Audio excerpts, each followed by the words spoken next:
Solid, stick-to-itive ones, down here to the end of the course. I did have several people say they couldn't be here tonight, but they want to be here next week for our celebration and our presentations. And you're going to go, oh, presentations, I don't know anything about a presentation. We've been told there is none. Well, there is none that you have received yet, but tonight's homework will be a presentation. Oh, it's not a project, though. No, it's a presentation and it's not a project.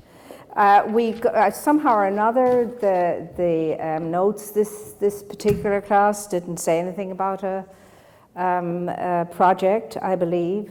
And since the good Reverend takes care of the homework and so on, I didn't question it until this week. I said, I'm looking forward to the projects. And she said, oh, yeah, about the projects now. I said, okay, that's all right. We can have a different kind of presentation next week. However, I have to say, I'm really, now that we've finished this book, I personally feel I'm ready to go back over the book again and really this time squeeze the juice, the inner juice out of it, and glean all those wonderful things that we've been presented with as we've journeyed through the course. The last two chapters are as great as the others are. On obedience to the law and success. And I trust that you will do what I will do, keep this close at hand, and every now and again refer to the manual and remind ourselves so that we can embody more and more what's in the books, and so that we can write more and more into our hearts than we're writing into copybooks, and be able to draw from that kind of storage as we move through our wonderful lives. And it doesn't matter what's going on in life, it's a wonderful life. Everybody's living a wonderful life, know it or not. And the more tools we have to help us move through it with as much poise as we can, the better. And what brings us poise, do you think? How is it that we get to the stage of being poised? What takes us to the stage of being poised more and more and more? And I mean, to be poised is to be centered and not to be knocked off our center when the winds blow and all the rest of it. What is it, do you think, for you that brings you to that state and sustains you in that state and maintains you in that state of poise? What is it? Sorry.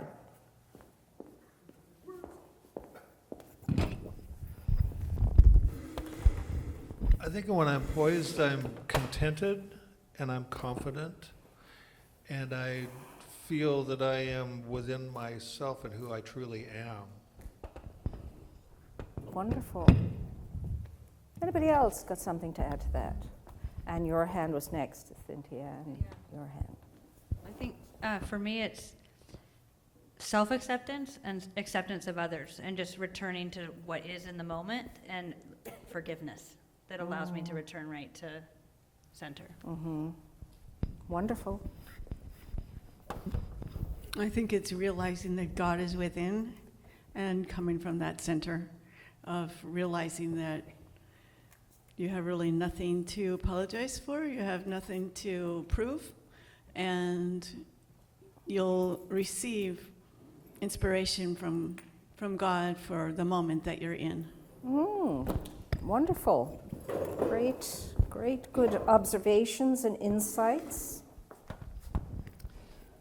For me, staying centered is staying mindful, beginning my mornings with prayer treatment work and meditation, and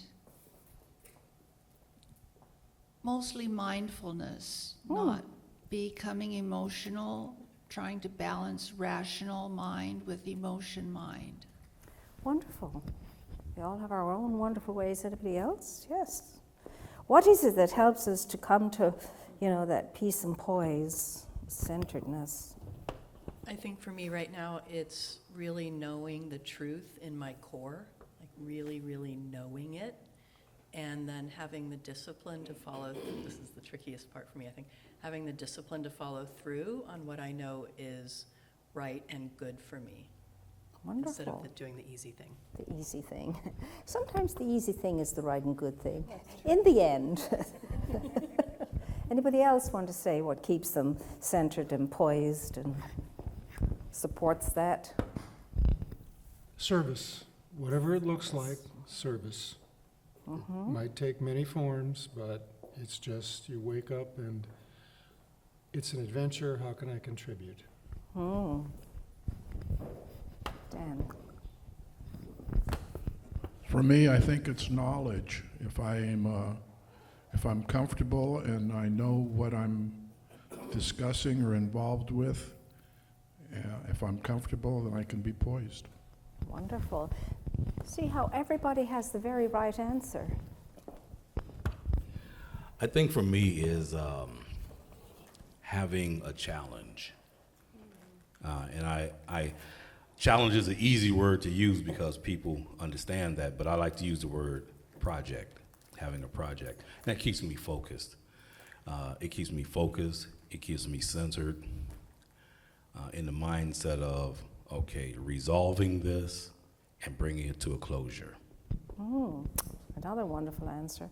Yes, you're very much one with us here because we've always regarded for a long time now, our challenges as projects, opportunities for spiritual mind treatment and what that leads us to in response to our project. For me, it's simple. What sustains me and maintains me in poise is when I do not go to anxiety or fear. The more fearless I am, the more poised I am. The more free of anxiety I am, the more poised I am. So for me, it's bread and butter stuff. And of course, what takes you to be fearless and anxiety-free are the spiritual practices, of course. The spiritual practices will help us there. But as far as poise is concerned, I know myself to be the most poised when I am fear-free, anxiety-free. In spite of whatever it is that's going on, or how much awfulizing is going on around me, or terribilizing that's going on around me, or all the I can'ts that's going on around me. If I can stay fear-free and anxiety-free, it's a most wonderful thing. And if you read, in all of the books you read, they'll always stress, be fear-free. And in fact, it's part of the chapters that we're studying. The last chapters talks about fear. So it's never enough time or space to chew and digest and reflect on and discuss and get into every little nuance that we have in the pages of the books that we're studying, because sometimes one line is enough to keep us going for the whole evening. And with that in mind, I'll share a little bit that I read about Ernest Holmes from George Bendel's collective essays. And George Bendel was the one that Ernest Holmes chose to allow to come and stay with him when his wife had passed, and he spent that wonderful last 2 years of Ernest Holmes' life in Ernest Holmes' home, and every night they had a learning session. They had a lesson, a private lesson he had with Ernest Holmes every single night. And some of the stuff that George has revealed, nobody else had that experience and had that wonderful opportunity to be that close. So now, we're going to begin the way we usually begin our class. We're going to say our word. And we're just going to find whatever that word is that would express how we are in this moment now. The word that would express how we are in this moment now.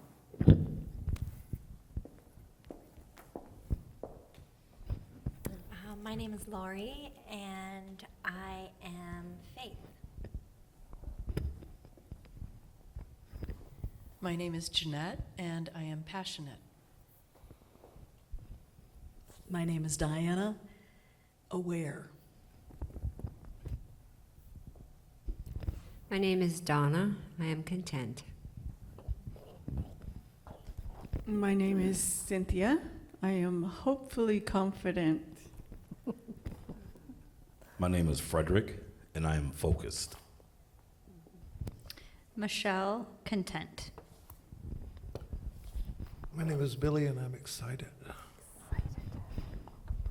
My name is Jim, and I am arrowheady.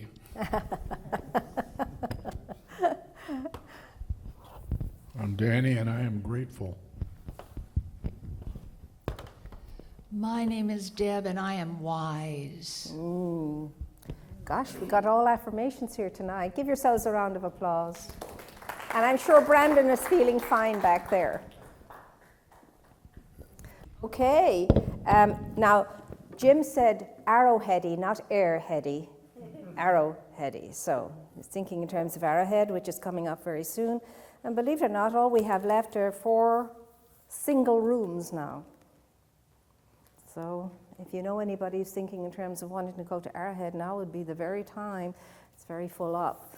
So, but within the single rooms, it's double occupancy. And in other words, like a couple could, there's a queen size at least bed in the single rooms, and couples could go, or a parent and child or something like that. So yes, the mountains are calling, but the mountains are always calling, and the mountains within are always calling us. Those are the mountains that are always calling us. Is there anything that jumped out at you and grabbed you by the heart this week that really clarified something for you? You had an insight about when you were reading the book or whatever. Is there anything that you would like to share that really and truly, lit your fire? Because I love to hear that. Well, it wasn't so much this week. Well, it was actually. One of the chapters was the law of increase. Mm-hmm. And what I got from that was praise. Praise what you have right where you are, which opens you up for the increase as opposed to complaining about what you don't have. And then also the law of obedience. Well, the law of obedience, just obeying the Spirit. And it was one more, but it's eluded me, so I'm going to pass the mic. Okay. Now, before you pass the mic, I'm going to suggest if you could just move that table in a bit, and maybe if you could sit in that table. Let's get a little closer, and if you could move that table in a bit, because we could just make it a little bit.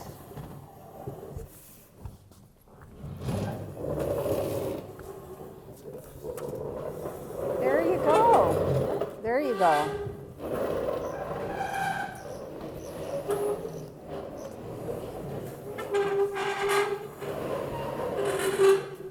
There we go.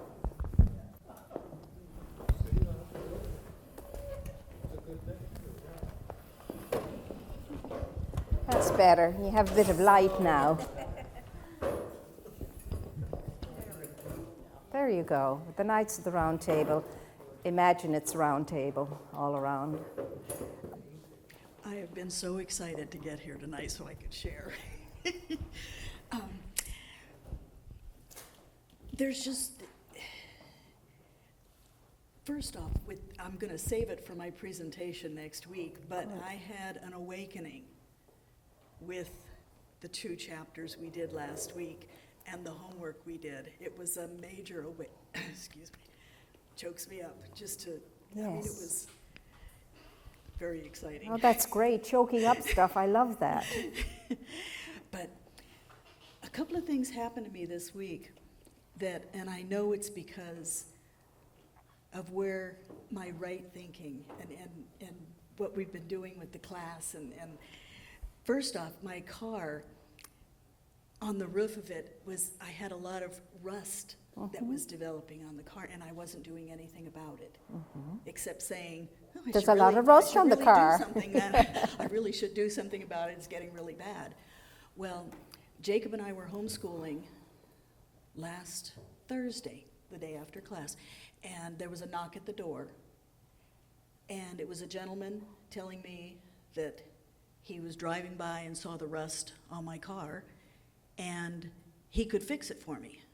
Now, normally, it is not my practice to accept services from somebody knocking on my door, and I usually is, thank you, have a wonderful day, and I'm not interested. But for whatever reason, I listened to the voice. I just knew that this was a good thing, that this was happening because it was supposed to be happening, and that I had no reservations about it whatsoever. So he got his stuff out of his car and fixed the rust on my car, and I paid him what he was asking for, and Jacob, you know, he was, Mame, are you really going to let this stranger do work on your car and then pay him?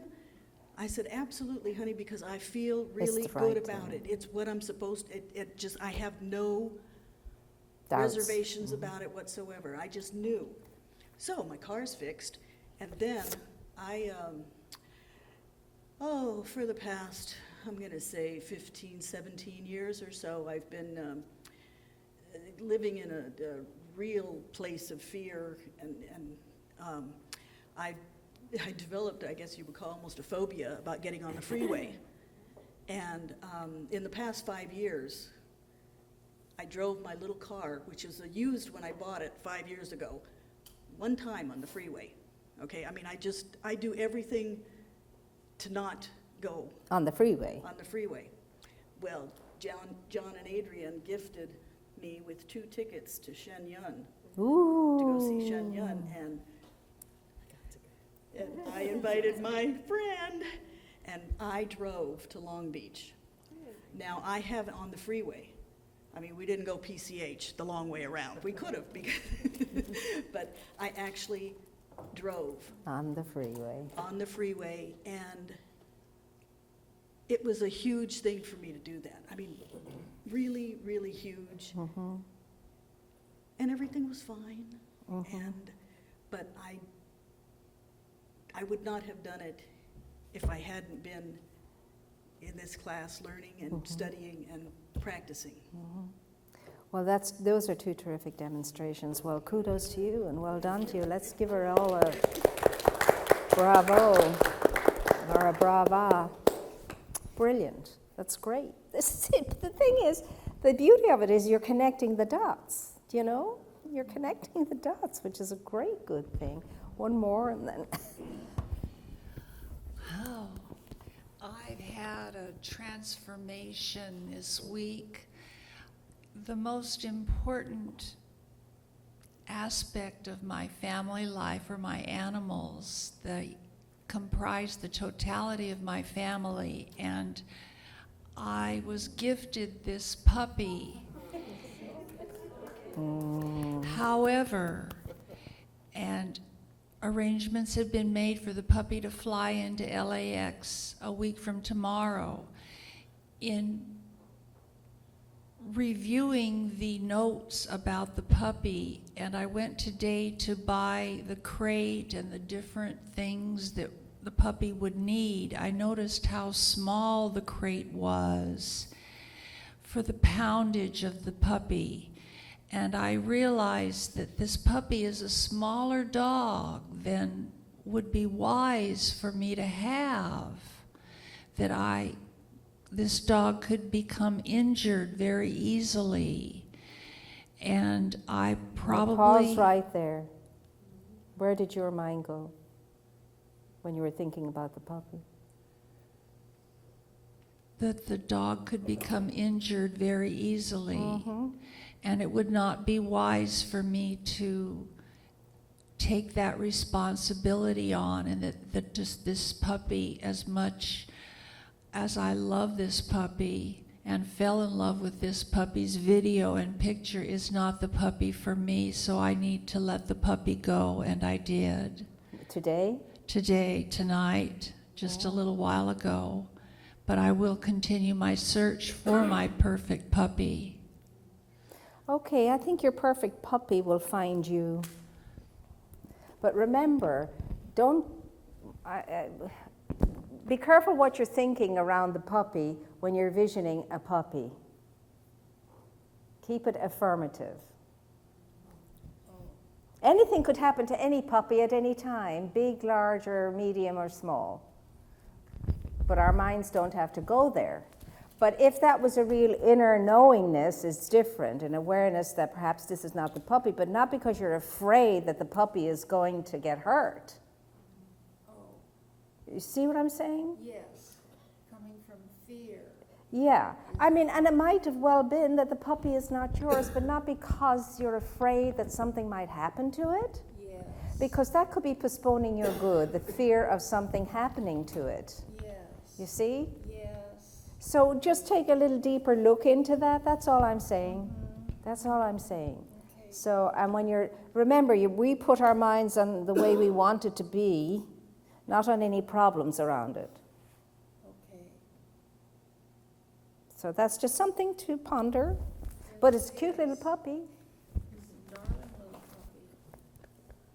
But your inner knowing will let you know. But when you want to go to your inner knowing, you just ask your inner knowing the question. You ask your inner self, your divine self, the question, and then you're silent and you just listen. You don't ruminate, you don't worry, you don't think it could be this, it could be that, it could be the next thing. I don't know why I'm thinking the way I'm thinking, and I don't know why I have to even ask the question. None of that. You just ask the question and then leave it alone. Be quiet about it and it'll come to you what it is. You see. But if you're worrying and ruminating before you ask the question, that's a different level of asking. Does anybody, do you understand what I'm saying? Is that clear? Yeah. Well, then I have a question about that. Yeah. So you said if you're ruminating over the question before you ask the question, then that's a different question? No, if you're ruminating in worry and fear, what then you have to do is to treat yourself, to release yourself from worry and fear before you're ready then to ask the question. That was going to be my question, Yeah. is when you're sitting and ruminating in fear, which I love Yeah. to do. Yeah, well, it's something we all like to do. I was under the assumption the puppy was going to grow up to be about this big. And then in reviewing the poundage of the parents. I understand exactly what you're saying, but I'm saying if the puppy was this big or this big or this big, it could hurt itself. I see. Okay, You have no guarantee that it won't hurt itself. that's right. I mean, I know people who have miniature chihuahuas and nothing ever happens to them. My gosh, they'd eat you, some of those little things. And you hear them coming before you step on them. But I understand. I mean, I understand exactly. It might just be that this is not the puppy for you, but not for the reason you think. I just Fear. wanted to comment that I walk the Esplanade every single day. And the number of tiny puppies is phenomenal. I mean, in a course of, unless I'm walking late at night, which I sometimes do, I'm going to see 10 to 20 puppies, I would say, under 6 pounds. Yes.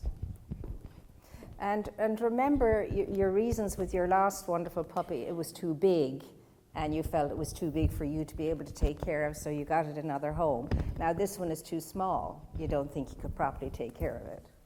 So just think about that, all of it. And then stop thinking, and then ask your higher self the question. And then don't even try and figure it out. Let the source figure it out for you.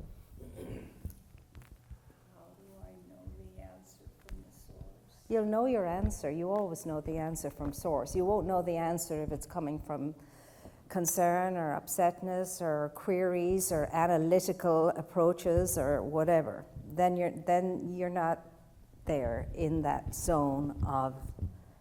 You see, the asking at that level is simple, open receptivity to guidance. You don't even have to ask a question. You just have to show up and create a space of receptivity, an openness to receive the gift you so desire, and to give thanks for it already in place. Does that make sense? Now, these are counsels for perfection. I mean, we all are challenged in the very same way. I mean, I'm glad you brought this up because this is a point for us all, you know, because we do think about it. We do a lot of analyzing when we think we're in spiritual practice. we do a lot of chatter and talk, and and we review the situation in our minds, and so on. And once you get to the level of creating an open, receptive space for your good to come into you, there's no chatter. There's no necessity to convince that which is omniscient of something. The all-knowing awareness doesn't need to be convinced of something. It knows everything. The only one that needs to be convinced is me. And that is to have the anxiety freeness and the fear freeness and the wonderful ability just to be still and know, to be quiet and know, and to be open and receptive to the good that we desire, knowing that we wouldn't desire a good if it didn't first desire to express itself through me. It's not my good that's desired, as far as it's not the egoic human self that has the desire. It's my higher self that has the desire, that is nudging me to express through me some great good. Some great good. Just get out of the way, Moira, and let it come through. There's no need for you to set it up. There's no need for you to spell it out. There's no need for you to compare and contrast. There's no need for you to do anything except to be open and receptive to the good that you desire, and know that it's not only possible, but it's on its way. If I am receptive to it and I create the space for it. If I can expand and extend my mind to receive the new in, then it's mine. Let me just share with you what I shared this morning, a little bit of what I shared this morning with some folk who were in the sanctuary. And again, it's George Bendel's collected essays, and this piece just happens, it's the chapter on Ernest Holmes Remembered. And he said every night he had that session with him. And many of the things we did in the evening were focused on a point called mental stretching exercises. Mental stretching exercises. There used to be a quote from Romans 12:2 on the wall of the chapel in the Institute building. Now, the Institute building was this philosophy school, a school of philosophy and religion that Ernest Holmes had. It was a very large building adjacent to Founders Building. They had a lot of property, and most of it got sold off. And written on the walls in the chapel of the Institute was, "Be not conformed to this world." Now that's the part of the next completion of the statement that we're not familiar with. We're familiar with the next part. "Be not conformed to this world, but be ye transformed by the renewing of your mind." And then Ernest believed that this meant that if we were conformed to the world, he said, otherwise we start conforming to all the ideas that are coming from outside of ourselves and from other people. So we need to keep our minds stretched, limber. He said the mind is like a muscle. If you pray a lot, you condition the prayer muscle. If you keep stretching your mind, you allow more into it. Excuse me. You can develop more capacity for the marvelous things you do in your life to come in and to achieve. He would throw out a point and we would explore it. We would even take some from one of his own books and keep pounding away at the one point. Ernest liked to woo his mind.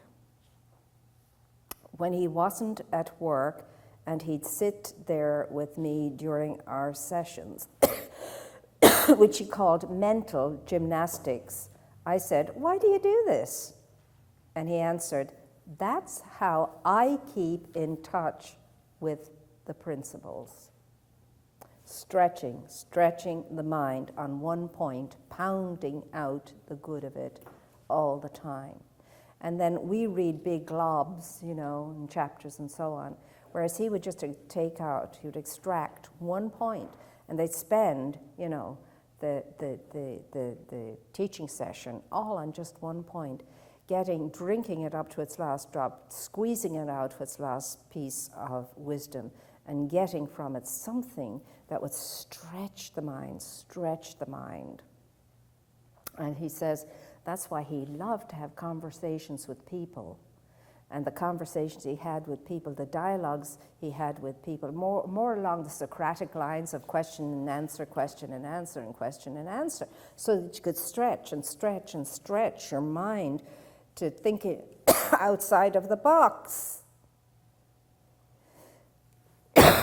So that's why I say to us all, when we read a whole chapter, don't think you're going to take it all in one read or 10 reads. If you get one thing from it, that's a beautiful thing. One thing from it. And you keep pounding on that one thing. It's an amazing thing. So if Ernest had to do this, well, so did the rest of us. It's like practice. But how do you get to the Carnegie Hall of Heaven? Practice. So even when the masters amongst us, they never stop being masterful. And the way they become masterful is pounding on it, knocking on that door all of the time to open wider and wider so that our mind muscle can stretch and stretch and stretch. Now listen into the conversations generally that people have. Are they stretching our minds? And remember, sometimes we're talking from a mind, the elasticity of which is almost, the two ends are almost meeting each other. There's no much stretch at all there. There's no much give at all. Listen into the conversations of people. Listen into the conversations of people, especially when you're in the conversation yourself, and see what level of exchange that is at. Is that really and truly developing the muscle of your mind? And is what you're pounding on worth pounding on? And is it wisdom? I have something I'd like to read from the Law of Supply, and if you can help expound on this, it's on page 54. Robert Collier, in one of his books, tells of an incident. What happened in Chicago. A young man, while in the elevator of a large business house, was asked the question, "What is your religion?" He promptly answered, "The purpose, the surprise of others, that his religion was Sears Roebuck and Company."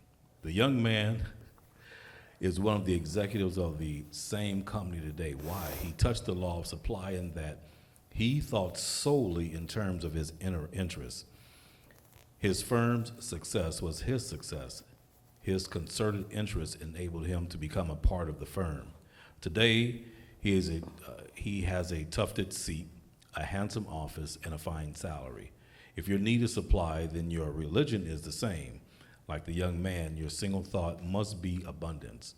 As abundance and supply are one, then to use the law, you must think supply, talk supply, and live supply with every thought. Keep your thoughts so occupied with ideas of plenty that any and all the drone thoughts of lack or loss will be destroyed. Well, before I answer, what does anybody else think about that? What was religion to this man? He said it was Sears Roebuck. What do you mean by that? Any ideas? Because you're all going to have your own ideas about this.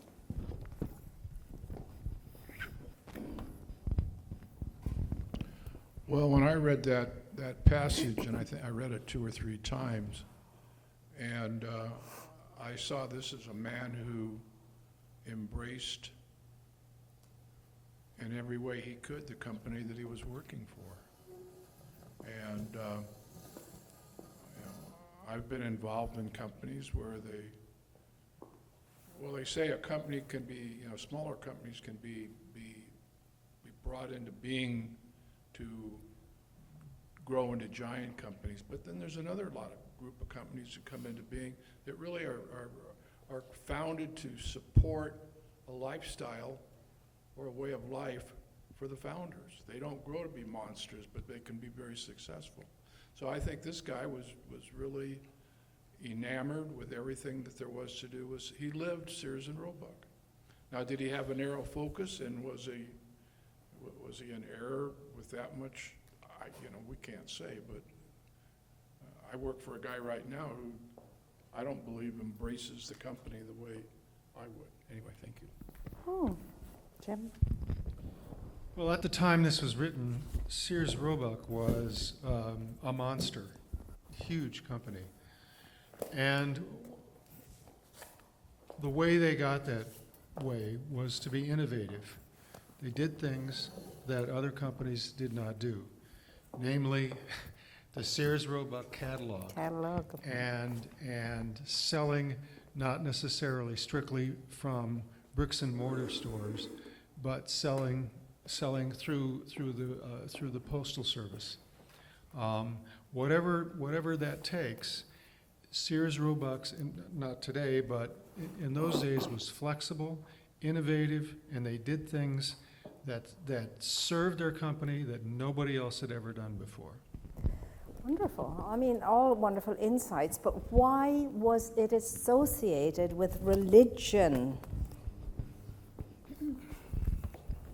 I think because it was all about abundance. It was about the idea that there's an abundant supply, that everybody should have it available to them. They even allowed returns without question for the first time.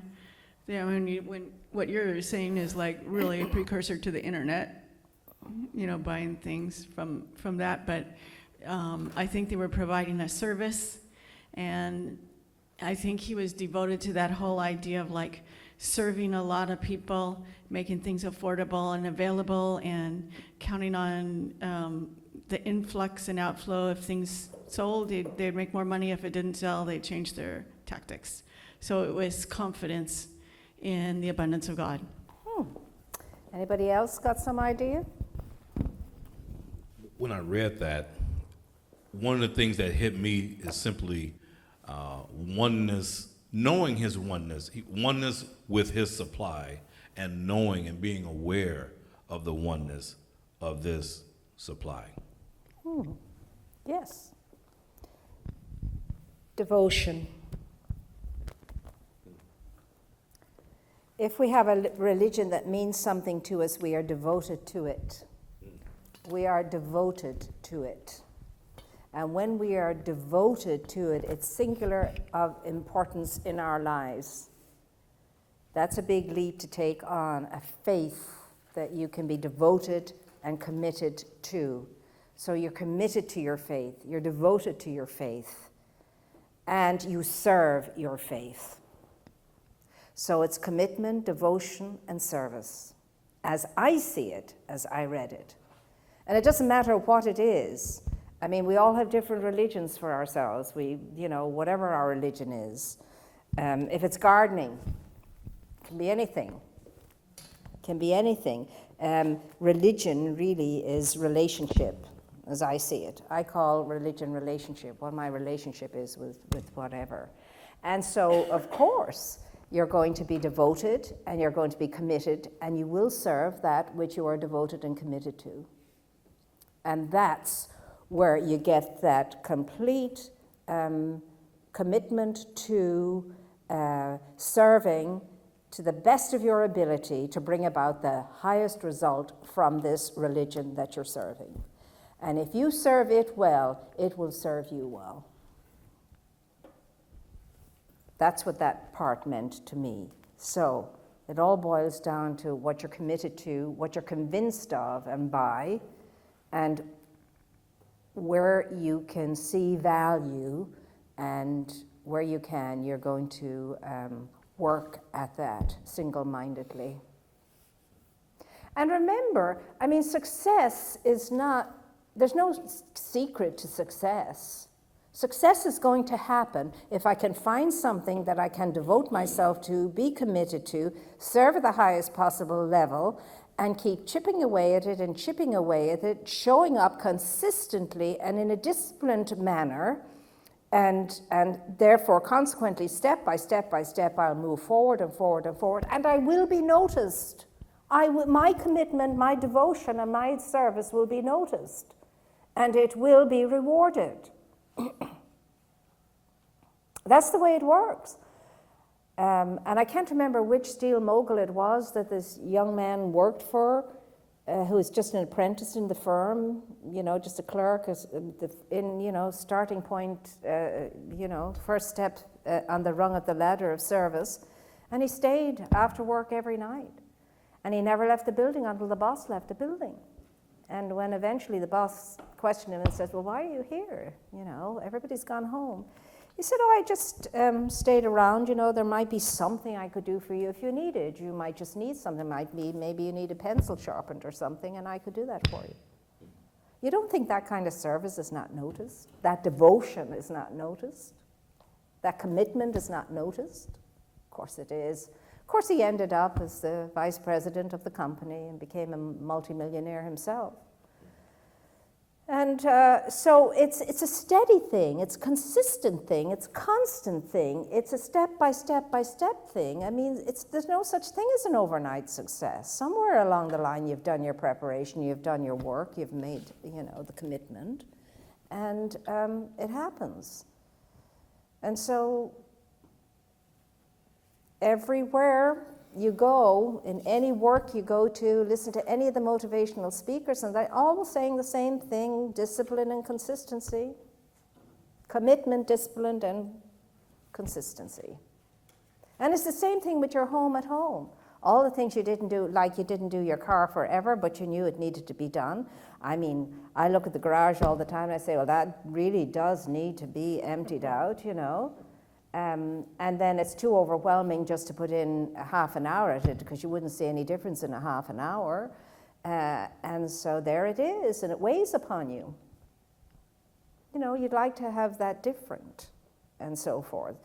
But maybe had I been able to be consistent with a half an hour every day of every week, that's 3.5 hours. That might have done, but the way it is, you clear a hole, and then by the end of the week, the hole is filled again with something else. It's not that you're not giving the stuff away, you are, but somehow or another it just gets filled in. It's like magic. Somebody gives you something or whatever, I say, okay, I must pass that on, but it's consistency, discipline, consistency, commitment, and action. So what I'd like to do now, because time she go fly, I would like each one of you, we'll go to the chapter on obedience to the law, because I think I think all of them are, but obedience to the law. I want each one of you to read to the class, to me and to the class, one thing from that chapter that, stuck out for you. One thing that stuck out for you in that chapter, obedience to the law.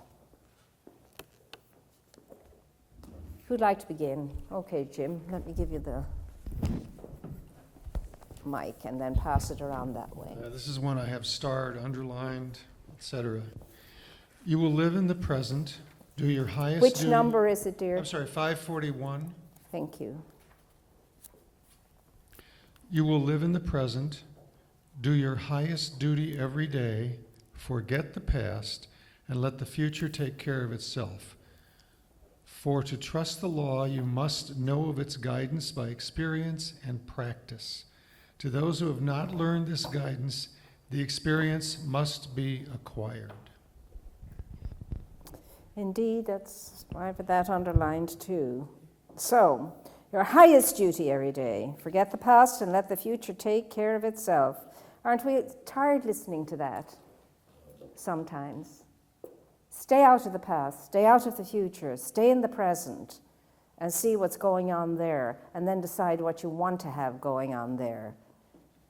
And trust the law must know of its guidance by experience and practice. So you guide the law. Now, it never was more clear to me than it was somehow or another one day this week, I don't even remember which day it was anymore.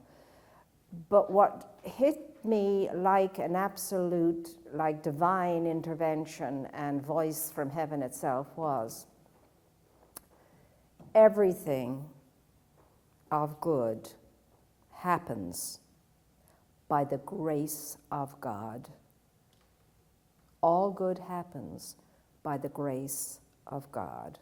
For somehow or another, that just struck me kind of like I've never heard that before. So everything happens by the grace of God. When I was going over this chapter for the zenith time, I realized that the law of God is the very same as the grace of God, that the will of God is the very same as the grace of God, and that the law, well, I'm not going to say what I think the law is. What do you think the law is first? Anybody want to tell me what the law is? What is the law of God? The law of God is the Just pass the mic around. Billy, since you have it, say what it is. For me, when I think of the law, I think of law of attraction. Law of attraction.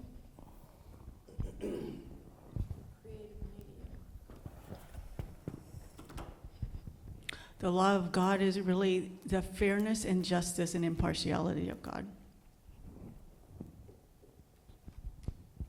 Anybody else want to say what the law is?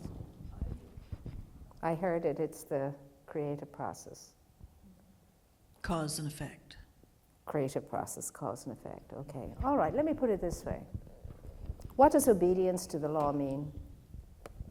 What do you think obedience to the law means? Anybody want to have a bash of that? Billy.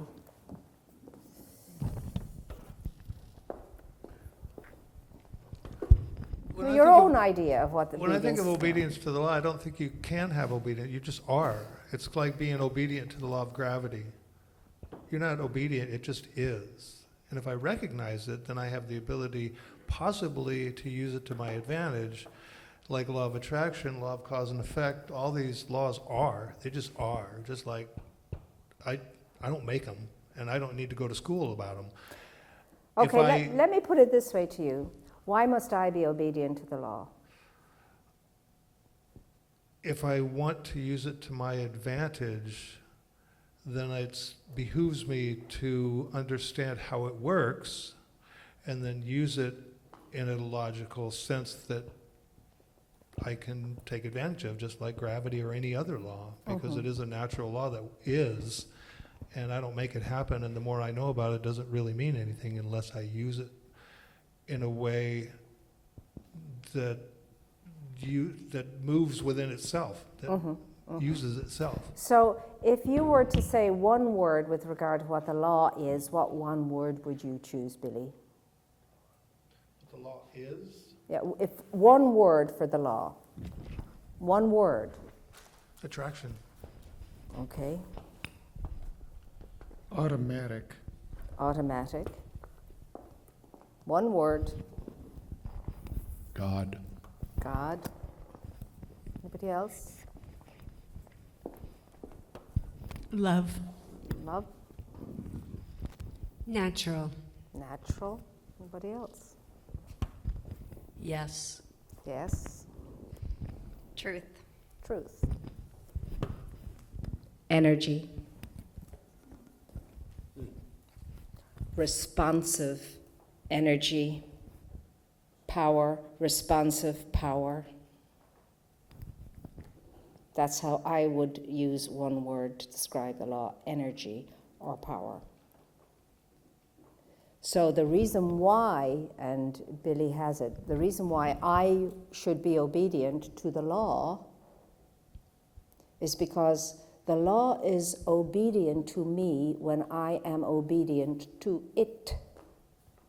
So the reason why I'm obedient to the law, for me, obedience means being in accord with the law, being one with the law, being in agreement with the law, working with the law. Because that's how the law of attraction works. because this energy is responsive to me. The law as energy is responsive to me. So it does behoove me to use the law wisely and well, because if it's responsive to me, it's equally responsive to my negativity as it is to my affirmation. It will respond to me by what? Corresponding to me. So the law is not the great big bogeyman in the sky, finger wagging, waiting to catch me out. No, the law, which is called many names. God is one of the foremost names. To be obedient to the Lord is to be obedient to the law. The law is neutral, therefore. Absolutely, totally neutral. Until I impress upon it, I mean neutral to me in my regard, until I impress upon it my demand. And my demand may be in the negative or it may be in the affirmative. And once I make a demand upon it, once I impress a thought upon it, it's going to respond to that thought and it's going to correspond to that thought. So that's why it behooves us all to be obedient to the law or to work in accord with it, to be one with it along the line of good that we choose to experience for ourselves and for all else besides. Does that make sense? Is that clear? Now, the law is force, power, energy, divine substance as energy. It's awesome in its infinitude of intelligence and scope. And the amazing thing is I get to use it. How incredible is that? There's no need for me to experience anything but good and only good if I think along those lines and feel along those lines and am convicted along those lines. My life should be full of nothing but good and only good. Now I'm spending time on this because these are fundamental, basic truths that will transform your life and mine if we use them. There's no difference between the response of the law, the infinite, absolute, intelligent, cosmic law, than the law of mathematics. The law of mathematics is available to me. If I know how to use it, and I use it according to its way of being, then I get wonderful results every time. If I don't know how to use it, I'll bungle around in it and not get the results I want. It's like the law of gravity. It's always the same yesterday, today, and it never changes. I can use the law of gravity to my safety and well-being, or I can endanger myself by disregarding its law. Any of the laws can be used or misused. And the law, and there is only one law, it's the law of life and expression. Are there any questions around this that you're not sure about, you're not quite clear about, and so on? Because upon this is based being renewed by the transforming of our minds and not conforming to the world, but being transformed by the renewal of our minds. Now, this has been an impediment for many who come into Science of Mind to begin with, because we're used to seeing God as a benevolent, older, wiser person whose residence is somewhere out there in space, or up and beyond space, in the sky somewhere, the sky god. And it's very, very hard for those of us who've been committed to that image for so long to let that image go. We'd be like Mary Magdalene in the garden when she's absolutely distraught and says, "They've taken my Lord away from me and I don't know where to find him." My Lord, my law, away from me and I don't know where to find him. So we have to adjust, those of us who grew up with those images of a benevolent, older, wise man, and a paraclete, a bird that denotes part of its being, aspect, the Holy Spirit, and then a son who was sacrificed for everybody. It is not easy to let go of those beliefs and images, but we can. And we can understand them in the beauty and grace that they are meant to be understood, because the Trinity remains, the three aspects of Trinity remains. The Father is the Spirit. The Holy Spirit is the law, the soul, the creative medium. And the Son is all of creation, the materialized form of Spirit. So you get to keep your Trinity, but you see it in a much bigger, wider, broader way.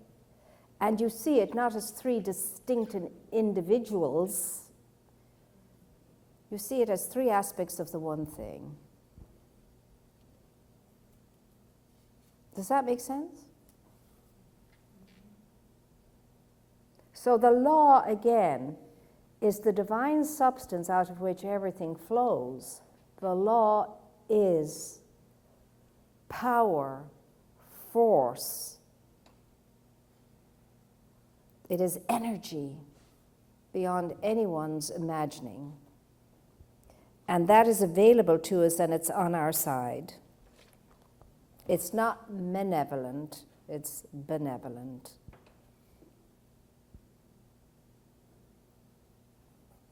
Does all of that make sense? Because these are the basics.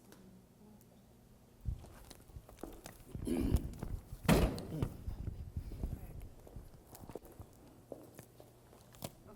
I'm not struggling with the concept of understanding God or law as energy. I struggle with understanding the idea that it's equally responsive to my negativity as my affirmation. Because I've always thought, for me, my concept of a higher power or God was a loving energy that responded to my positivity and loving energy, but not also a source that responded to my negativity, which confuses me. Does that make sense, the It's a question? good, very good question. Can I ask one more piece to that question? Especially when if we say something like, everything of good happens by the grace of God, but then it's also everything negative happens by the grace of God also, because when I put out negativity, if it responds to me with negativity, then those seem like they would be equal, and that's confusing to me. Well, only when you're thinking of God insofar as you're thinking of God somehow identified with the human condition. But you see, this thing called God, this thing called life, which is light, which is love. See, that energy is pure, unconditioned love, Yes. and unconditional love. That energy is pure light. It's pure energy. It's the purest of energy you could imagine.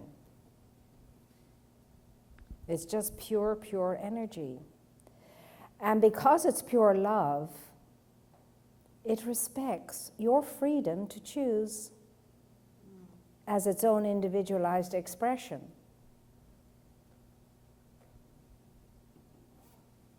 It's not a benevolent despot, a benevolent dictator. It's unconditionally and unconditioning in its way of being love. But what you have to understand more than that is that that which is pure, that which is whole, that which is perfect and complete knows nothing of evil, nothing of wrong, nothing as bad. It only knows itself.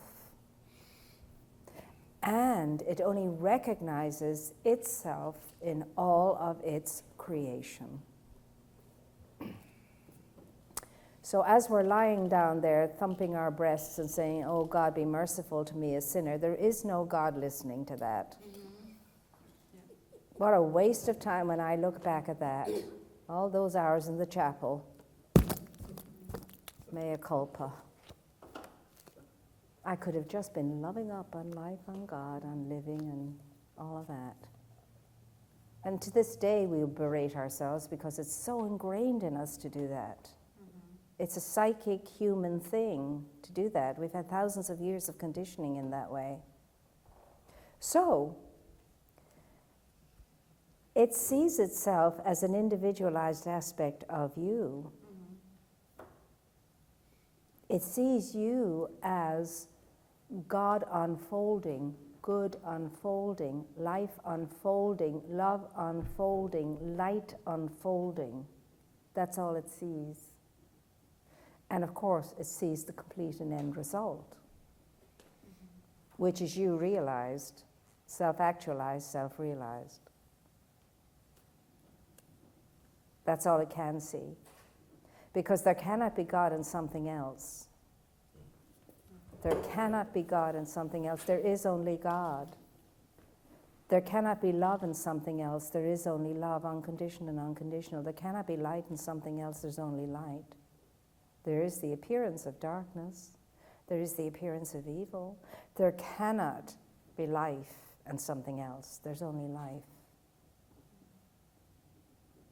Now, this is a finite conundrum. And you and I are not going to fully understand or comprehend this. We're just not. We live in the mystery of it. That's why we talk about the divine mystery. It is a mystery unfolding itself. You are, I am, all of creation is. However, I know this about myself. If I go with the flow that I know is flowing in and through me, if I go with that flow, then I am flowing magnificently and it's wonderful when I'm aware of that. But when I'm not, when I'm out of the... Think about, you remember Nemo when he catches the Gulf Stream? And it's a great way, you fly along, it's wonderful, easy passage and so on. And it's efforting outside of the Gulf Stream. You don't have that energy to swoosh you along. I always think of that. If I'm out of the flow, I think of Nemo being outside of the Gulf Stream and having to make its way with difficulty. And so there's no way to understand this by means of reason and logic and rationale. I have to experience it bit by bit by bit for me to get its meaning. And then when I get its meaning, I can't describe it. It's indescribable because it's more than that which is finite. Does that make sense? Kind of. I think, can I try to rephrase what you said to see if I'm understanding it? That the energy responds both to negativity and affirmation or positivity equally because it's... You're the Lord of your own life. You are the master of your own fate. You're the captain of your own ship and you make the decisions. And the law, as this movement and response and energy to you is non-judgmental. It doesn't analyze what you're saying. It doesn't see it as good or bad or right or wrong. It just sees this is what you're thinking, this is what you want to create, so okay. So in that sense, it has no guidance as trying to help you create better or worse. Oh, there is divine guidance, yes. There is the divine intuitive intelligence, but it's not separate and apart from you. You are one with it, and it comes from within yourself. But in order to be open and receptive to it, you need to create a space to be open and receptive to it. And first of all, you need to know that. And then knowing it, you need to get to the point where you believe it. And then believing it, you need to get to the point where you're convinced of it, and you work with it. And that is to be in obedience with the law. You see? Because there is no God outside the God that you create within your own mind.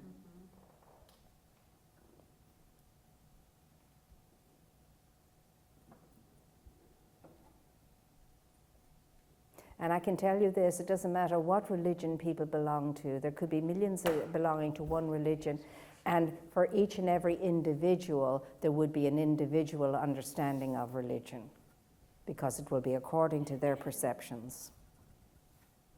No two people will have the same response to a religion and its faith. They will respond as individuals. That's why we talk about loose Catholics or loose practicing Jews, or, you know, very devoted and so on, people who are really big into it all. We all respond in different ways. And so basically what we all have in common is our spirituality. We do not all have in common the same religion, but we do have in common spirituality. We are all spiritual beings having a human experience at the moment, and that we all have in common. Now, this takes a while to chew and digest. It really, really does. And it's good to have questions. It's good even to have doubts. It's good to have, not yet a sense of any of it. Just an open receptivity to knowing more about yourself as the image and likeness of the God who created you. That's all that's asked of us, to have an open receptivity to discovering the image and likeness that we are, the image and likeness of the God that created us. And to know that we're very much part of that individualized expression in ourselves. You see, I cannot say by any manner or means, or do I ever wish to say, that I am all of God. I am so not. But I can say with conviction, God is all of me. And there is a difference. I am not all of God, but God is all of me. Because when God was creating, there was nothing to create anything out of except God's own self.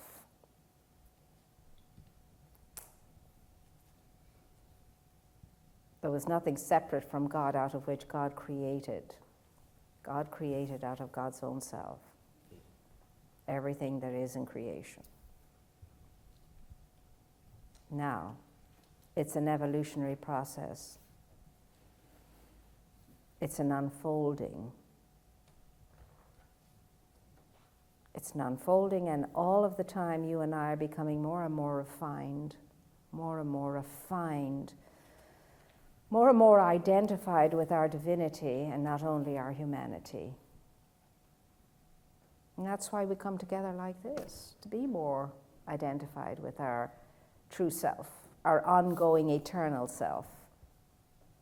The body's not ongoing. That gets recycled because the body's not me. It's a suit of clothing I use while I'm on this plane. I need it while I'm here. But the essence of me, the soul of me, the spirit of me, is what is eternal and ongoing.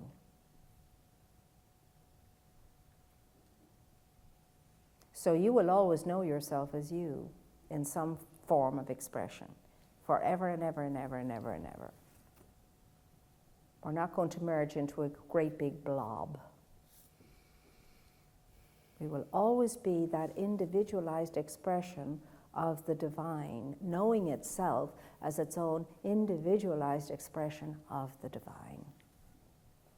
And we will be refining and refining and refining ourselves and becoming more and more familiar with the soul of ourselves. And we will indeed be always in a forward movement, because life, no matter what it looks like, is always in a forward movement. That's the way of life. It's always morphing itself into more and more of itself in more wonderful ways. Does any of that make sense? You see, religion as such should be a great comfort to us. It should be a great upliftment for us. It should be a happy thought and a warm feeling. That's what religion ought to be. So I say, if a religion is a religion that frightens people, and especially children, not a religion to be in as far as I'm concerned. There should be no fright in our understanding and our awareness of God, because that's love unconditioned and unconditional. I mean, think about the worst possible parent that you could imagine would never wish terrible things upon their children unless they were mad and out of their minds. The average, ordinary, everyday parent wishes only good and good alone for their children, that's all. Well, if that is true of a human being, you can imagine what is true of the parent of us all.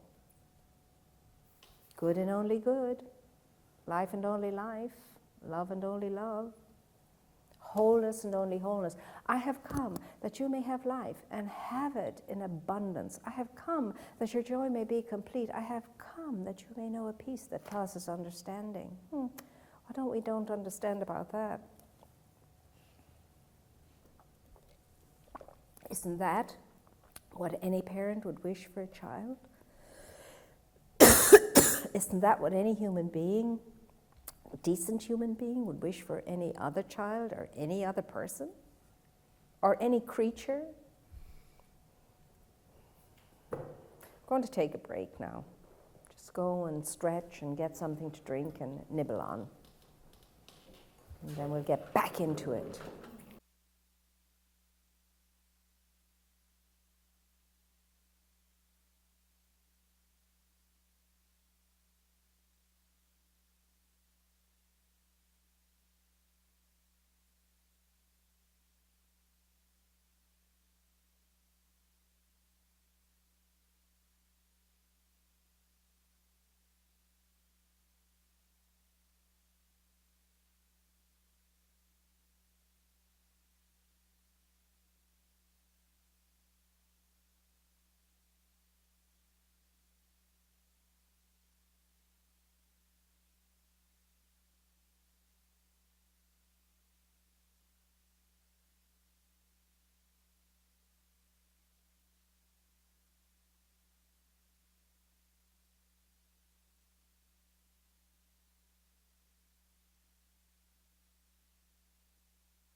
Brandon will be able to do a PowerPoint next week?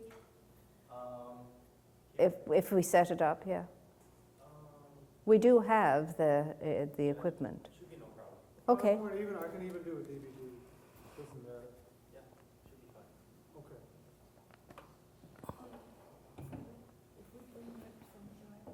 Any other questions with regard to next week? Don't make this something that's not fun and enjoyable. It is, and it'll be right whatever it is, you know. And when you sit down to do it, you'll be moved to do it. Think about it the way you're supposed to think about it. I like spontaneous things, actually. I really do.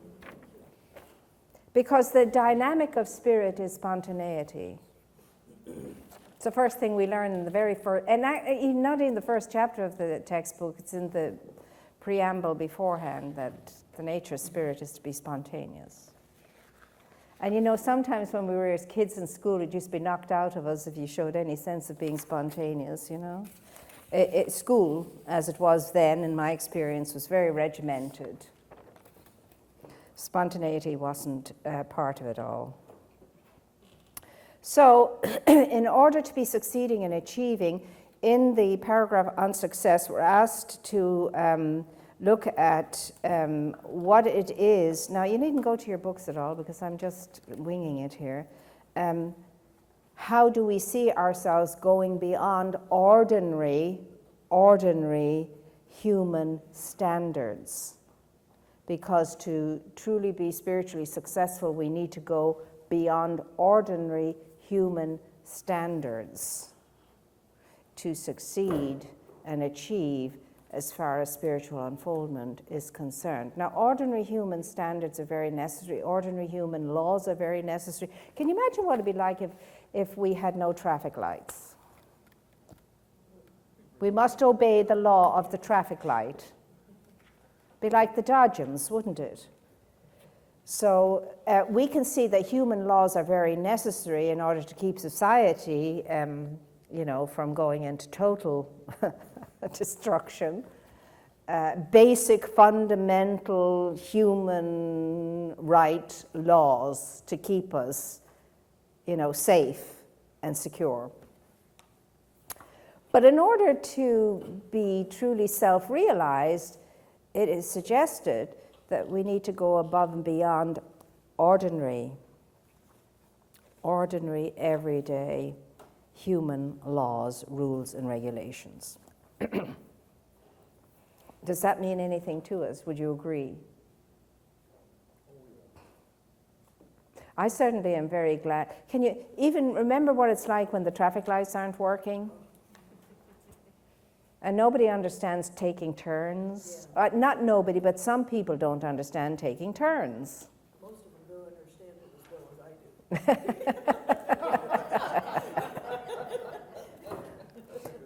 do. You know, yeah. But it's true. The other day it happened to me, and I'm sitting waiting my turn, and the person beside me just keeps going. And like they can hear me, I'm saying, it wasn't your turn, it was her turn. So yes, so we have to somehow, if we want to have all that wonderful sense and sensibility of ourselves as one with cosmic being, and with all the bennies of that, then we do have to go above and beyond the regular, ordinary, everyday level of life and living. It has to be more than an eye for an eye. You know, I'm good to you because you're good to me. I'll do that for you because you've done that for me, and so on and so forth. I'm not talking about, you know, pound of flesh for a pound of flesh. I'm just talking about ordinary, you know, people expect, usually, well, I did that for you, and now why can't you do this for me? Can you pass down the microphone, Jim? Thank you.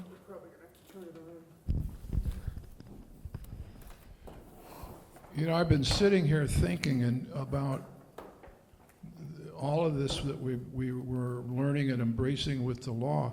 And for me, it's like it's taken the blinders off, it's taken, you know, taken the cuffs off, it's opened up a whole new world to me, just the way I'm able to look at things. Now, yeah. Isn't that wonderful? Don't you love that when that happens? I mean, truly, because before, most of us used to see the law as something that's adverse, you know, something that had to be reckoned with and something that you had to go toe-to-toe with, or it being a nuisance at the very least, and something that you try to dodge and get away with if you could, but you can't get away from this. And now you see it as an absolute champion in your life, an absolute champion, a friend, a best friend, a champion in your life that's there to support and assist you and obey you. The law is your humble and most obedient servant. It really is. And so the thing about it is that we have to start taking dominion over our own lives. We have to become self-responsible, self-reliable. I wonder who wrote an essay on self-reliance. Really, yes, indeed he did. And he said, insist upon yourself, not your ego self. Not your egoic self, but upon your great self, your higher self, your true self, your real essence. Insist upon yourself. And what did he say of imitation? Yes, that's exactly what he said. Imitation is suicide. So the insistence upon the self would be the insistence upon the greater law that lives within and through us, and being in the flow. I'm in the flow with it, and it's flowing magnificently through me, and understanding that and knowing that. But what is it about you and me and everybody else that doesn't get that every time I go negative, it's a disservice to myself? It's a disservice to myself. And it doesn't matter what I'm going negative about, it's a disservice to myself. But every time I affirm life, doesn't matter what aspect of life, whether it's regarding myself or any other aspect of life, anytime I affirm life, I'm affirming myself, my own life. I'm supporting my own life. I'm expanding my own life. And every time I go negative, I'm contracting my own life. This is a simple, simple statement, a simple concept, but it's all the difference in the world to you and to me with regard to the way we think and the way we feel. Because the way we think causes us to feel a certain way. The way we think and feel causes us to behave in a certain manner. And out of all of that comes the experiences of our lives. And we look at ourselves and we think, well, why did that thing happen to me? I mean, if you just went back a bit, studied your thought patterns, studied your feelings, and so on, you could see quite easily how it happened. Because life is responding to me by corresponding to me. Life thinks about me what I think about myself. Write it down. Life thinks about me what I think about myself. Life gives me back exactly what I bring to life. Exactly what I bring to life, life gives back to me. So if I put bupkis into the day, why would I be expecting anything more than bupkis coming back at me? Now again, the insistence at the end of this book too, the end of this book, the same insistence as you hear me say all the time, you have two most important things in your entire life that you get to spend, and it's your thought and it's your time. How are you spending your thought and your time? How are you spending your thought and your time? Every day, at the end of the day, we could ask ourselves, how did I spend my time and thought today?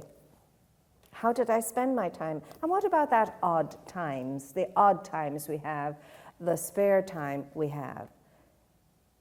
Are we spending that with invested value? Does my off time, my odd time, my spare time, whatever I want to call that, does it have value? Does it have value? See, these are the things that are going to cause us greater happiness or not. Because the most important things you have to spend are your time and your thought and your time, your time and your thought and your thought and your time. Is how we're spending it of value, of value, of value, of value. So the next time you have a bit of spare time, ask yourself, what value am I going to give to this? What value will I give to this spare time? How am I going to spend this time? And it doesn't matter what you're doing, it's who you're being while you're doing it. What you're deciding to be while you're doing it. There's a line in a poet that says, they also serve who only stand and stare, stand and wait. And I've often stood and stared as I'd look over the Grand Canyon or whatever. Or never mind that, as I just look at a sunset here, sunrise. And standing and staring is really to be present and still in the moment. So what value? I'm spending time on this because it's important. Oh, this is all great stuff to read, great stuff to read, to chew it and to digest it. It's useless if I'm not embodying it. Useless if I'm not embodying it. Jim, you have the microphone.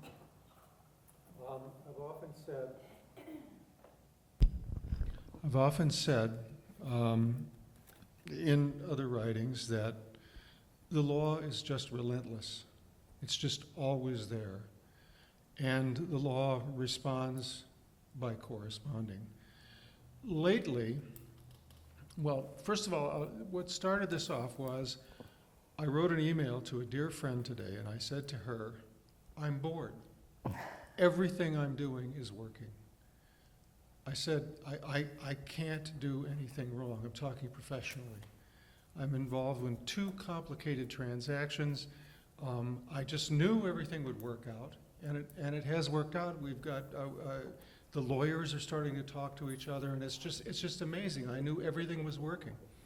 And so I'd sent this email out, and I said, everything's working. And I said, oh, I've got these other little minor things I have to do today. And I had to go to a particular place where I'm splitting up an office. And I said to one fellow, how am I going to rent out half an office? He said, well, I've already got somebody for you. Here it is, and they'll pay what you want. I said, wow, that's amazing.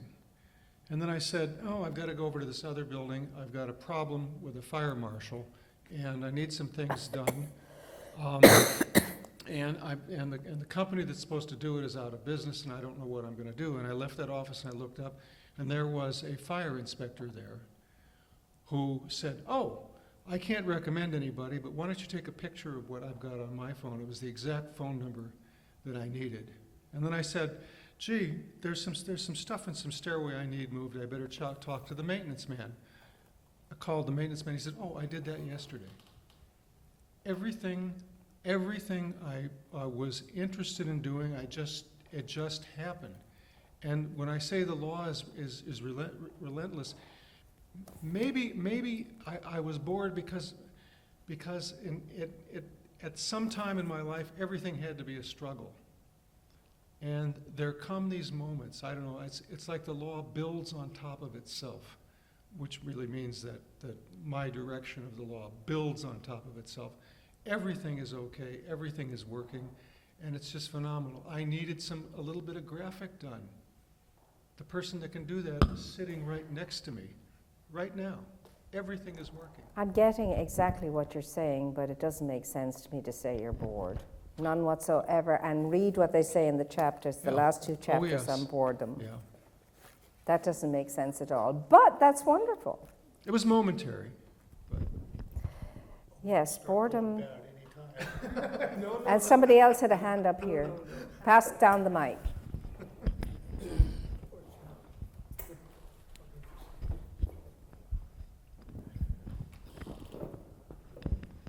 God doesn't know what boredom is. So I had a question with when you were saying about how you spend your thought and your time. So of course, when things are going well and you're looking at the sunset, or it's easy, right, to keep your mind on, you know, what you want and affirmations, and so I feel like I'm getting to the point where that's becoming easier and easier and easier, but at the same time, the drop is becoming, like, as soon as I'm not in a good situation, and then trying to, you know, refocus my mind, it's almost like I was so high that I'm trying to balance myself out when I'm not so high. And then so you had said something about it's not where you are, because I remember you had also a couple weeks ago had mentioned something about, you know, you should feel just as high when you're in Nordstrom Cafe than you're at Denny's. So I've been really trying to, you know, take that on. And I just wondered if there was any advice on when you're going from the high to the low and to balancing that out. It's a great question. I mean, it really is. And I think this is something we're all challenged with and by. But there comes to, you see, the only time that you get to the highs and the lows is when you're judging it as a high or a low. But when you begin to live life as just isness, I mean, I have stood and stared into situations that are definitely not the greatest situations, or been in opportunities to really and truly put to practice what I know to be so, as far as dissonance and all of that is concerned. I've stared into dissonance with awe and wonder too. And it didn't mean that I have to go into terribilizing or awfulizing or any of that, or join in the dissonance and so on. But just to observe it and understand, you know, I'd rather the situation be other than it is, but this is what it is right now, and it must be okay because it is what it is right now. And eventually you get to the point, and I'm not saying you can jump from one to the other just like that, but eventually you get to the point where it just all is isness. And you don't take any of it for granted, and you know that life's experiences are transient, and moods are transient most of all. Feelings are transient most of all. The highs and the lows will come and they go, but you can observe highs and lows and just say that's a low and that's a high. And I'm okay with it. I'm okay to be in a low experience at the moment. Oh, okay. I've gone into feeling this. My energy seems to be down at the moment, so I have a choice. Do I want to stay in the down energy, or do I want to pick it up? And so the necessary thing to pick it up is to change in some way. Change, get out of the situation, move away from the situation, change your location, or, you know, be able to, if you can't change the mood or the feeling instantly, change your location, change something. Because change does move things. Change does move things. And I often find myself, that's why tea has become such a friend to me, because if I'm at home and there's a conundrum or something, or I've come up against something, or I've heard something, I got a text, I got a phone call or whatever, and it's not the greatest news in the world, I'll go walk straight to the kettle, and the process of just getting the water, putting it in the kettle and being present to that, and getting the tea and putting the tea in the cup and making that, it gives me a little bit of time, you see. And just the change, the physical change from getting up from my desk and going and doing something, it's a help. And in the beginning, you don't see it so much, but after a while, if you're open to it being a help, an assist, it is that. The mind is an incredible, incredible, incredible thing.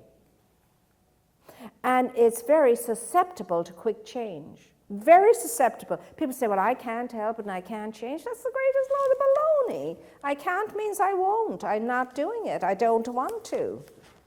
Of course I can change my mind. Of course I can change my mind. The emotion takes a little bit longer, because Emotional memory is more organic, and it's a biological thing as well. It's more dense. You see, the mind is like quicksilver. It's quick. It's energy. It's not material form. Whereas your emotions get loaded, and you have a physical memory of emotions in your body. That's why people go and get Rolfing and all of this stuff, and when they're having Rolfing experiences, all of a sudden they're crying their eyes out or whatever, because they're releasing a whole lot of stuff. And understand that. And when you get, you've made the statement, you've been in a great treatment for yourself, or you've had such a wonderful spiritual experience of some kind, meditation or whatever it is, a walk in the garden, whatever your meditation, whatever your practice is, and then suddenly you get a thud in the solar plexus because you've remembered some feeling or emotion or something. You just say, that's okay. That's a blast from the past. This is how I used to respond. This is how I used to react. It's not something I have to continue doing. But bless it and know it for what it is. And know that that's your body endeavoring to release and let go what you've already released and let go in your mind. You see. So, there's no perfect way to do this, and I cannot give you a perfect formula, and if anybody tells you they can, they're lying. You have to find that for yourself, because that's why we're individualized expressions of spirit. That's why there's no 10 steps to meditation. Do these 10 steps perfectly, follow them perfectly, and you will be absolutely in nirvana. Rubbish. You have to find your own 10 steps or 3 steps or 9 steps or 99 steps. Now that may be a help and a springboard, but it has to come to you, through you, what your best method of being one with yourself is. And so the best way to meditate for anyone is to simply focus on the breath, and the breath will lead you. The breath will lead you. Because the breath is your life force. Your breath is that intuitive intelligence. And so, but you have to have confidence enough in yourself to know that you can self-answer, self-provide, self-heal, self-care, self-know. And in that open receptivity to trusting that within you, you may be moved to go see this one or that one or the other one, or do this or do that or do the other. That will maybe impel you to go outside to get further assist. But always the first place you go to is the self of yourself. You in-source everything to begin with before you outsource anything. You in-source it before you outsource it. Because always, everything in life is going to bring you back to yourself. The power of your own intuitive intelligence. That's what life is always going to bring you back to. And everybody has that. No more, no less than anybody else. Nobody greater, nobody lower than you are.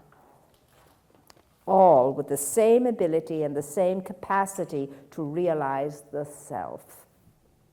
Some are more awake to it, some are more aware of it, some are more alert to it, but no better. So, as Emerson would say, insist upon the self. Trust. We all have to learn how to trust ourselves again if we never have, or if we did before. But the whole thing about life is learning to trust yourself more and more and more and more and more. You're not going to do that if you don't befriend yourself and become your own personal best friend, because you are your own primary relationship. You are the primary relationship to you in your life. You are your primary relationship. And so you have to spend time with yourself. You must spend time with yourself. You need to seek your own company and be with yourself every day, some part of the day, so that you get to love and like who and what you are. You get to trust and appreciate who and what you are. You get to understand that you can take care of yourself, and nobody better than you to take care of yourself. And you stop becoming so needy on everything out there and so reliant upon everything out there. But you move into your own sovereignty, into your own sovereignty, into your own sovereignty, overcoming your own sense of weakness. You move into your own strength. But it's always lovely to have a village around you that supports that, that speaks to your strength, relates to your strength, and doesn't allow you to relate to your weakness, but supports you to recognize your own strength. We walk the road of life alone together. We are individualized expressions of spirit. We are light spirits. We are whole, perfect, and complete within ourselves as far as meeting our own needs and so on and so forth, but at the same time, we're also communal creatures. We live in community as well. We're all one great organism, and we're all points of light or power, or whatever you want to call it, in the one organism. And for the whole organism to be whole and perfect and complete, each individualized aspect of it needs to be whole and perfect and complete. So, as Bitzer used to say, Dr. Robert Bitzer, pounding the table, I rely upon principle is the same as I rely upon source. I rely upon principle. He'd pound the table and he'd say it. And it's all really and truly about self-reliance. Self of the self. And then appreciating that in everybody else we meet.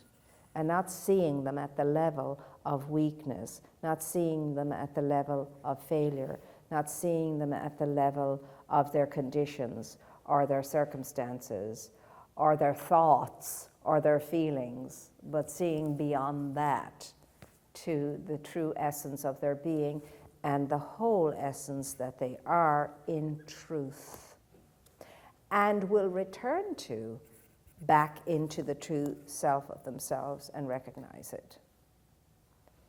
And so that's why you and I have to go beyond normal, just human standards in order to understand life and how it works. You can't judge it along the lines of humanity. You have to see it as more than that. And you don't judge it at all when you see it as it is. Life unfolding. Life unfolding. Egg and chicken and hen, you know. Life unfolding. Do you have any questions for me? Because, you know, the book is the book and it's clear. But do you have any questions for me? It's the time to take advantage of that. Do you have anything that you wish to say, contribute, maybe something, again, as I said, that triggered something in you in those last two chapters especially? I mean, let's go and read that very last paragraph in the entire book. It's 604. He's summing up success, and he says, success then, summarized, is the way we learn to use two valuable things, our time and thought. Fancy that. Knowledge alone is not success. It is the way we use that knowledge. It is important always to remember that back of all the toil and struggle, under the dust and smoke of things, there are the arms of the Father guiding, guarding, and supporting us. Whatever you lack, He has. Whatever you need, He can supply. Whatever obstacle you encounter, God within you and about you can overcome it. So near to man, wrote Emerson, when duty whispers low, thou must, the youth replies. I can. And then that lovely little poem there on I can is wonderful. And so there you have it. You either trust that power and that presence, that infinite, loving, ever supporting, ever giving presence, ever providing presence is always available to you. But here's the thing, and you often hear me say this, that presence will not come to you, to your help or to your assistance, uninvited. You must invite it because it honors your sovereignty and your sovereignty of choice. So that's why we say we must court back the presence that's always courting us. You see, the presence is always courting us. The problem is we don't court it back. And then we wonder why the relationship isn't solid and strong. You know? So that wonderful, powerful, beautiful, loving presence is ever accompanying us, surrounding us, saturated in every aspect of our being, available to us. Call upon me, it is written. Call upon me. Call upon me. There's no imposing from source. So we either avail of this or not, this opportunity to know ourselves, to love ourselves, to respect ourselves, to trust ourselves, knowing that that's exactly what the Beloved does, knows us, trusts us, respects us, loves us, all the time. Never have to earn its help, never have to earn its love. There's no earning, we are entitled. We're just like the firstborn in the kingdom, entitled to the throne and all that entails. Which I think is a silly rule, because sometimes even the first one can turn out as an imbecile, and yet they get the throne and the power and everything else. As we saw with the mad King George of England and so on. So, you know, it's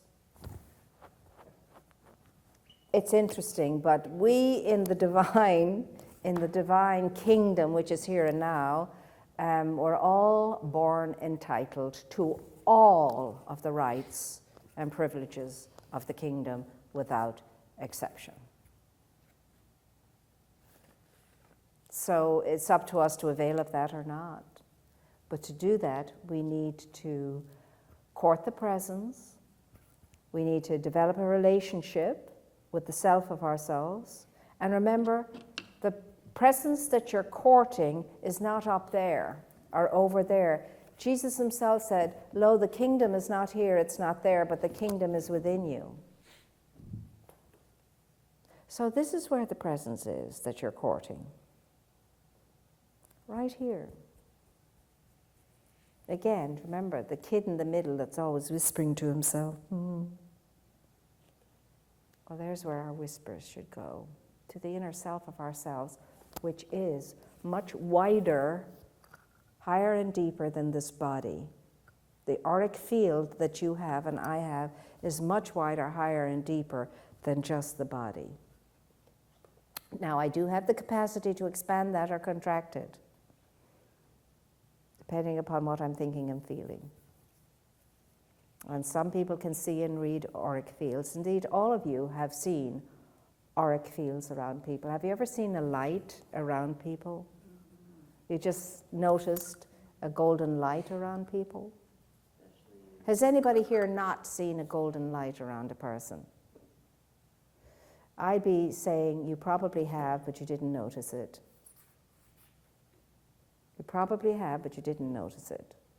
Dr. Moira, one Easter, I was commenting how beautiful your golden tuxedo was, and everyone was saying, no, you were wearing a white tuxedo, and I was saying, no, she was wearing a gold tuxedo, and I'd have bet my life on it.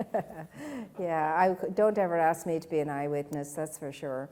But there is the ability, and everybody has the ability. It's not that you don't have this ability, you just haven't tuned into it, but you do have the ability. The most amazing auric fields that I've seen was when, do you remember back in the 80s, there was this thing called rebirthing? Are you familiar with the rebirthing, era?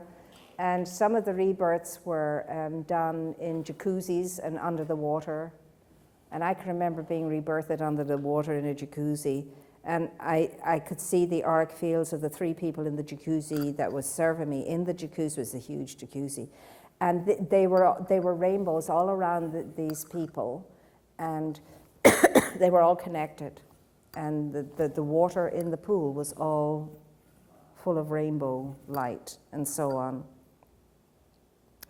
So it's not, and you don't have to be this person of great whatever to experience that. We all have that.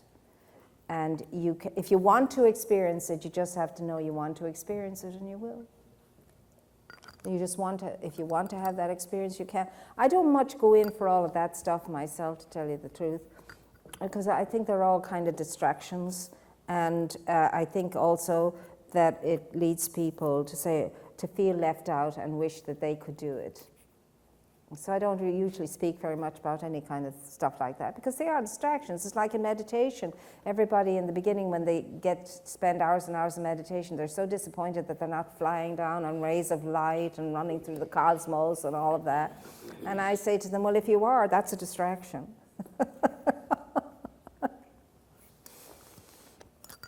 Meditation is whatever meditation is, and it's going to be different from time to time, and it's any given time. If you show up in meditation and you want to be in meditation, that's a perfect meditation. Even if you're sitting there wondering when this 5 minutes is going to be up, it seems like 5 hours. You put in the time, you had the intention, and it was a good meditation. Next time you do it, you mightn't be as fidgety. Good meditation, until eventually you won't be fidgety and you'll be meditating for an hour and no problem. I have no expectations. No expectation except to be present and in the moment. Present, open and receptive and in the moment, and to be as thoughtless as you possibly can be. Not thinking, deliberately thinking, that is. And again, if a thought shows up, just register the thought like you would remember the old slides? Click, and a new slide came in, click, and a new slide. Just see them all as different slides and let it go. That's interesting, let it go. That's it. It might be beautiful, that's interesting. That might be terrible, that's interesting, let it go. Interesting, let it go. Interesting, let it go. Go back to breathing. Put your focus on your breath, put your focus on your breath, put your focus on your breath. Why? Because your breath is the breath of your life. Your breath is your true essence. It is your eternal life force. Can I mention something else? I don't even know.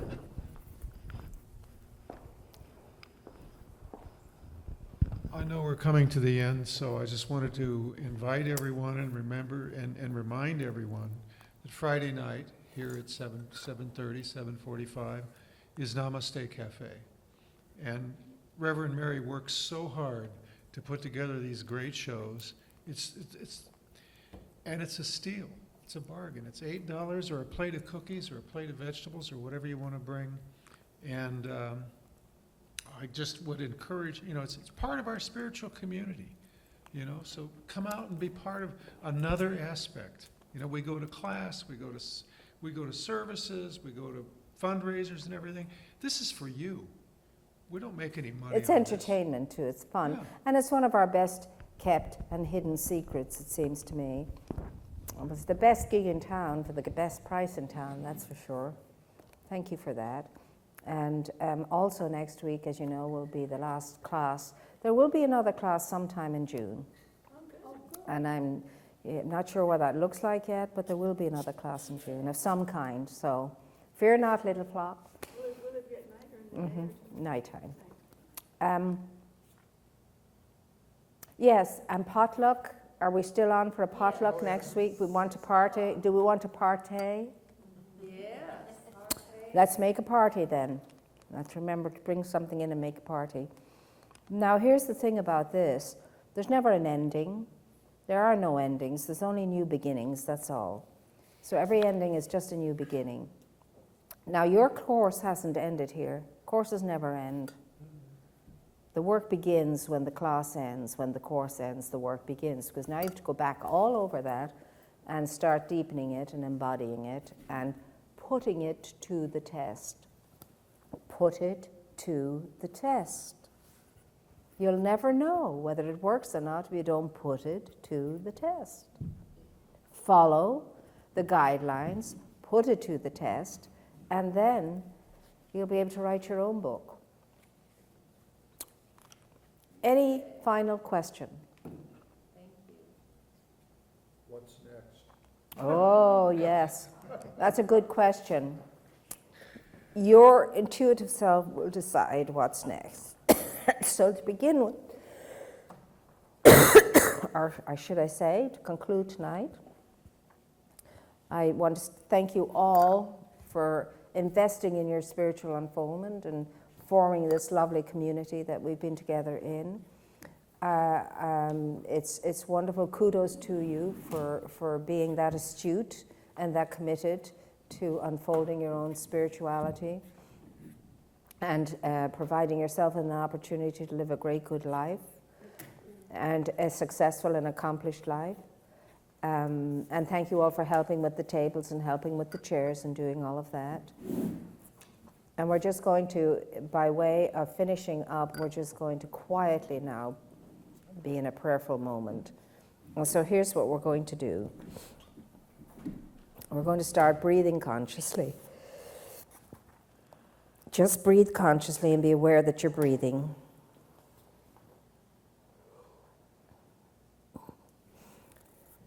And now breathe in to I am and out to I can.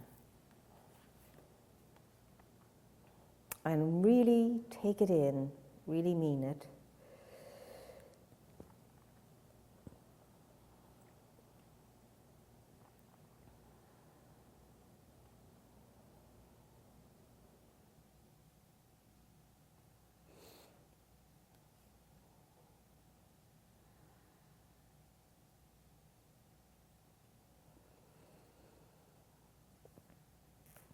Now write that upon your heart, upon your soul.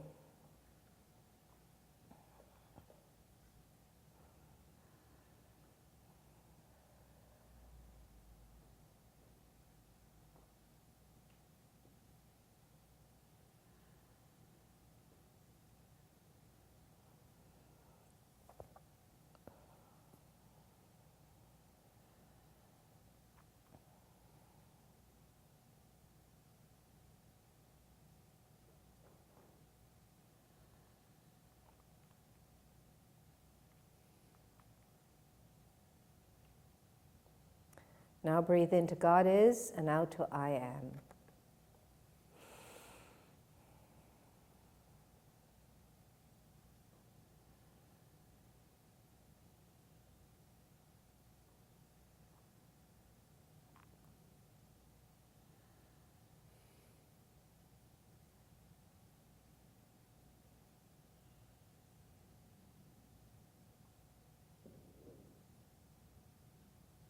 And now namaste yourself and the whole room and all of life.